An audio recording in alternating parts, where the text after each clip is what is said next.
Welcome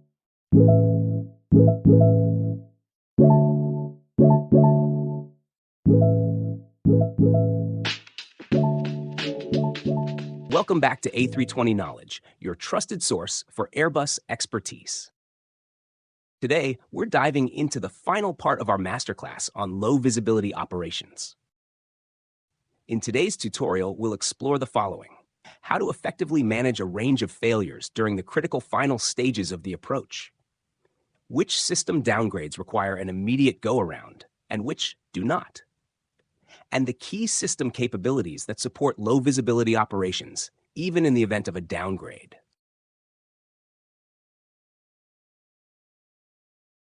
Failures or system downgrades during an approach can be categorized based on whether they occur above or below 1,000 feet AGL.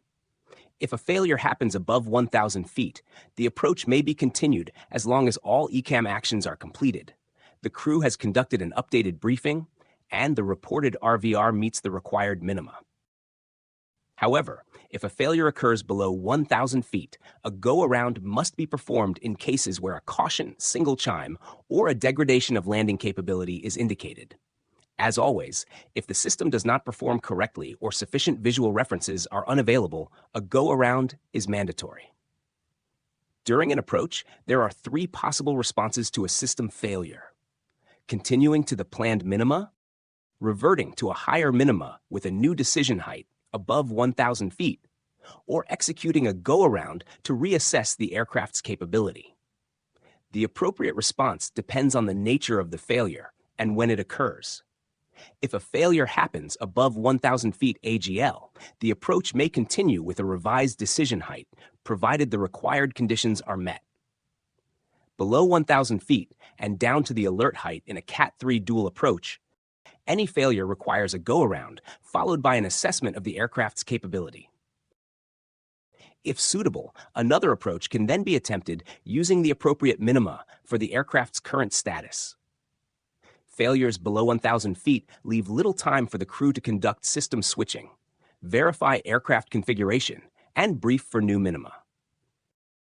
However, in Cat 3 dual operations, a single failure, such as the loss of one autopilot or an engine failure, below alert height does not necessarily require a go-around.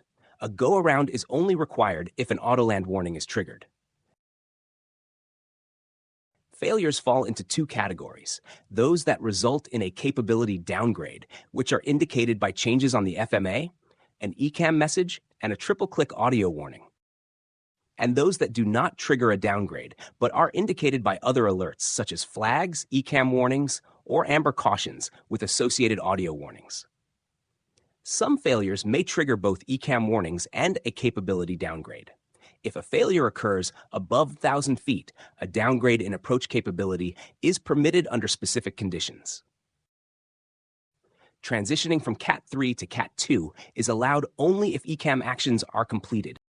RVR meets or exceeds Cat 2 minima, the approach briefing is updated for Cat 2 procedures, and the decision to downgrade is made before descending below 1,000 feet AGL.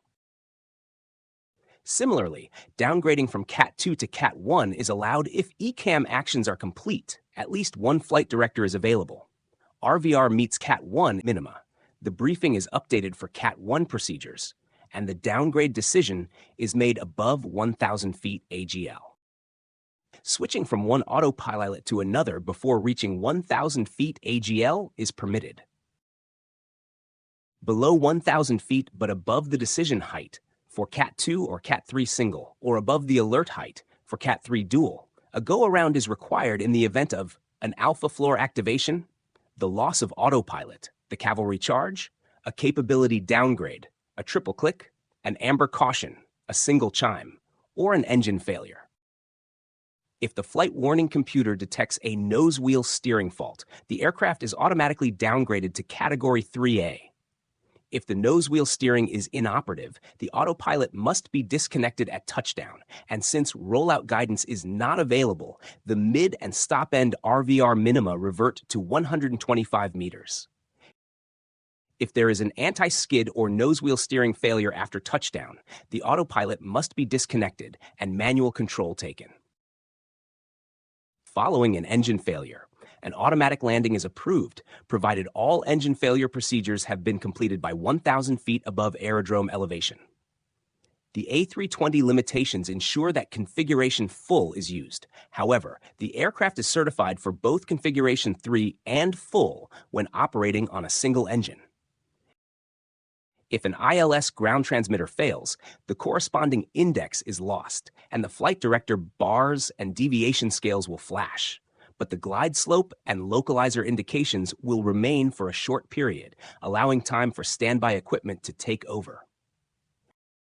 In the event of an aircraft receiver failure, fail flags appear, and the modes revert to basic vertical speed in pitch and heading in the lateral mode.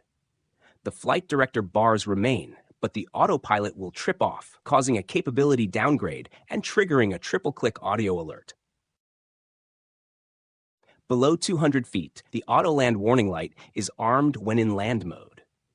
Any auto land warning below 200 feet requires an immediate go-around if there are insufficient visual references to manually land. If visual references are sufficient, the pilot flying may decide to land manually. On the A320, additional conditions may trigger the auto land warning light depending on the frame build number, and relevant information can be found under the airframe-specific limitations. The light flashes if both autopilots disengage, if the localizer signal is lost above 15 feet or deviation exceeds a quarter dot, if the glide slope signal is lost above 100 feet or deviation exceeds 1 dot, if both the localizer and glide slope signals are lost together, if there is a discrepancy between both radio altimeters above 15 feet, or if the FMGC detects a long, early, or untimely flare. An autoland can increase landing distance by up to 300 meters due to an intentional overflare, as the system uses the radio altimeter to judge the flare and assumes the worst-case scenario of an upslope, leading to an overflare. The alert height concept applies when Cat 3 dual is displayed on the FMA, and for the A320 family, the alert height is 100 feet on the radio altimeter. When using the alert height, the standard 100 above and minimums calls are no longer relevant. To simplify decision-making, crews should use 1,000 feet above aerodrome elevation as a cutoff. If the failure can be resolved and the approach rebriefed before reaching 1,000 feet, the approach can be continued. If it cannot be resolved by 1,000 feet and the flight crew are not visual with the runway, the approach must be discontinued. Our popular A320 tech quizzes are now part of an exclusive newsletter membership designed to provide you with even more value.